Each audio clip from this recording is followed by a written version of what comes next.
skipped in the last to keep things quick. David Tanner was going to go first, but he seems to be off screen. Charles, do you want to go next? Morning, Stephen. Just a word on how Scott Arfield, Ryan Jack are. What's the latest on them? Any chance of them getting back this weekend? Well, I'll give you the full injury update. Scott is about to come out of a boot that he's been in since the injury. He's got an ankle ligament injury, so it's quite a significant one. He's progressing well, and it's about moving the rehab forward now and progressing that. But obviously in the short term, Scott will be missing. Better news on Ryan Jack, who's been outside and had 2 or 3 pitch sessions and is progressing extremely well. And if that keeps moving in that direction, he should be with the team sometime towards the middle of next week. Jordan Jones is pretty similar to Ryan in terms of return time. Jordan's had a calf injury. Coming back after his ban, he's picked the calf injury up, but he's due to be back with the team middle of next week as well. George Edmondson's off to see a specialist. He's got a bit of a niggle around his hip and adductor area that we need to get a specialist opinion on. I'll know more on George in a couple of days. And Katic is progressing well. He's had a little bit of a break back home, but he's obviously back with us now and progressing well. Andy Newport, please. I just also ask about Kamal Roof after he came off in the firm games. Is he okay? Missed him, didn't I? So Kamal won't be with us at the weekend. He's one that has obviously picked up an injury in the old firm. It's difficult to put a date on that one just yet, but I predict he could miss a couple of games for us. Can I just ask, obviously, we're now into January, contracts can be renegotiated from this point onwards with other clubs. I mean, is there any concern with the likes of Leon? Obviously, his deal expires at the end of the season, and with Alan McGregor as well, showing that he's sort of most likely slowing down. Is there any talks with him about extending his contract situation? There's no talks with any of the players at the moment, but that doesn't mean that we're not keen to keep them here with us. I think negotiations will remain between club and the representation. Once they get up and running. Alan's in fantastic form. We're really pleased with him. I think Alan's situation is a bit different than most because of his age. The club want to be obviously very respectful to him.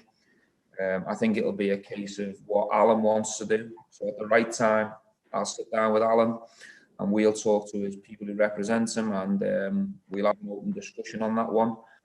But we're really pleased with his form.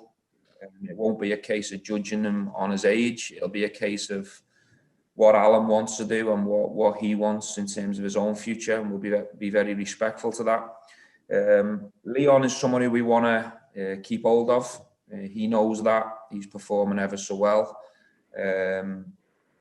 He signed a contract with an option of an extension on that contract.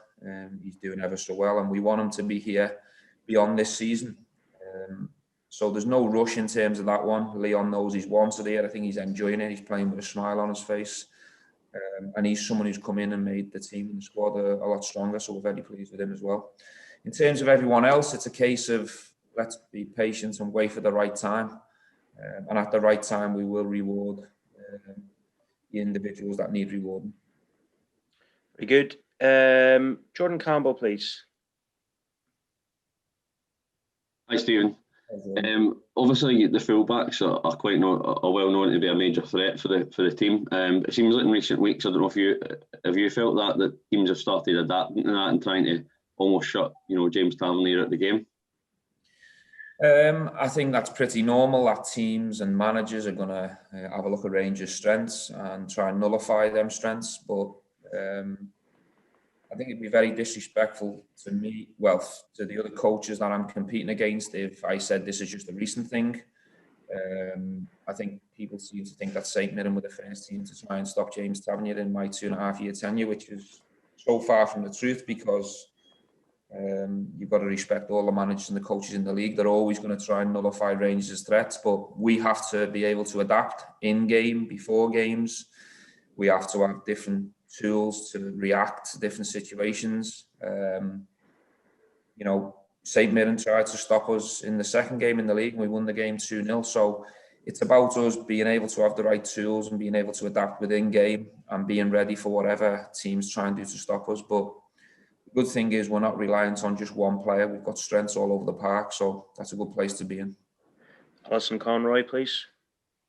Morning, Stephen. Just in terms of the game on Sunday and the trip up to Aberdeen, what are you expecting from them? A tough challenge. They're a good team. They've got good players. They've got players returning from injury. They obviously had a few players that were missing due to COVID situations over the last couple of fixtures, I think it was. So it's always going to be a tough challenge. Derek's a good coach. He has the team well drilled. He squeezes every little bit out of his players in terms of having them ready to compete, and got players that can really hurt you. So our respect for Aberdeen and what we're going to face is certainly there. Having said that, we're going up to Pittodrie. We went up there at the beginning of the season, performed ever so well. It was really calm atmosphere, very different to the normal Pittodrie. And we really went up there and performed ever so well and deserved our victory. We're looking to try and do the same thing. We're going up there for 3 points. I'm looking for a performance that deserves them 3 points. And I believe if we can get close to our best, we're confident we can get what we want. Craig Vickers, please. Morning, Stephen. We're entering a period of the season where your team has sort of faltered in the last 2 seasons. Are you more confident this time around that they can maintain the form that they've shown in the first half of the season? And if you are, what sort of aspects are sort of driving that confidence? Well, I've got total belief and confidence in my players. I always have had. And we're not a group of people that look back. We always try and look forward. We've just beat a very good team last week in Celtic. We've won 14 on the spin. We're unbeaten in terms of the league. So that gives me confidence and belief that we're in a good place. But, I know as well as anyone that form's only temporary. You've got to keep pushing. You've got to keep trying to max out. You've got to keep trying to raise the bar and face every challenge that comes our way. And it's very important we stay in the now and we don't live in the past or too far in the future. And the now is a tough challenge against Aberdeen. So we're ready, we've prepared, we've had a bit of extra training time, which has been helpful. And we reset and get ready to try and win 3 points. David Tanner, please. Hi, Stephen. What sort of stuff have you been working on in that extra training? Sorry? What sort of stuff have you prioritised in that extra training and the extra time that you're getting with the players at the moment? Well, I think if you looked at our schedule from when we first started the season, you get very little chance to go week to week. Normally we're playing Thursday, Sunday when you're involved in the European. And then normally there's midweek games as well, but this week's been quite nice in terms of having the week to week. So you can train more on open spaces. You can do a lot more 11v11 work. You can push the players a little bit harder than normal. When you've got games every 2-3 days, it's about playing and recovering and topping the players up that haven't had many minutes. So to be able to have full sessions and really push the players in open spaces and really drill the team 11v11 stuff. We had a lot of time to do that in pre-season, but since the season's begun, the days where you get the chance to do that are very limited. I don't know the exact number of days, but I think it's in between probably 12 and 16 opportunities we've had to have a real good push in terms of what we're looking for. So we welcome that this week, and it's a good chance for us to reset and get ready for this tough challenge of the weekend. David Edgar, please. Hi, Stephen. You've discussed on here before how important the small margins are, and we read an interesting piece from one of your analysts this week. Do you think that one of the keys to success so far this season has been the focus on improving every aspect of the club?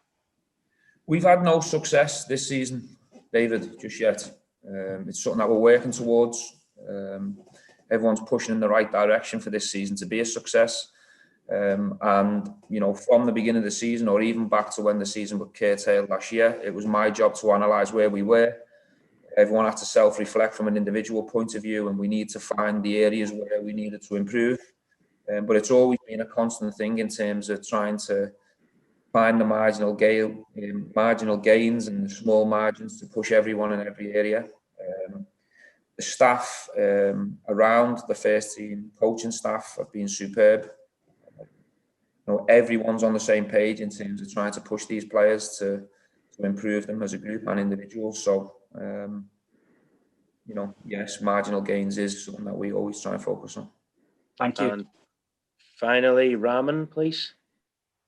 Stephen, with the transfer window open, I just wondered how important it is for you to keep the squad intact as you look to go the distance in the league. And can you just tell us on Scott Arfield how long he's likely to be out? It's difficult to put a date on Scott. What I would say is, if knowing Scott and he keeps progressing as he has, you're looking at probably the end of the month, all being well. It's an injury that you can't really rush and push as much as you'd want to. So you're probably looking at 4 to 5 weeks for this type of injury. He's been out for a couple already, so you're looking at probably the end of January, beginning of February. But we'll have to just see how that plays out, and I'll keep trying to update you guys as we move forward on that one. And in terms of keeping your squad as you look to go the distance in the league? We're really happy with the squad at the moment. I don't expect any drastic changes in terms of people coming in to join that, certainly in this window. I expect a few people to go out. There's a lot of interest in some of our younger players and our fringe players in terms of loans. There's nothing really concrete to tell you on that just yet, but I think as this window progresses, and because of the situation we're in with COVID and the pandemic, a lot of clubs are looking to loan players and are looking for favours rather than going and splashing cash. So I expect quite a few loan deals to be done from now to the end of the window in terms of outgoings. We're linked with quite a few players in the media, but we always are. We always are. Every week, every month, I've been the Rangers manager. There's always 2 or 3 different names, but there's nothing to really say on that. We're always looking to improve.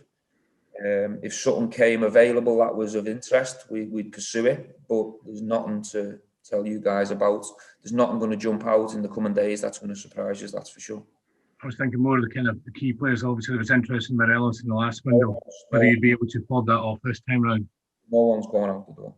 Cheers. Thanks, guys. See you Cheers. Sunday if you're making it. Cheers. Thanks a lot. Thank you. Cheers. Thanks, Dean. Yeah.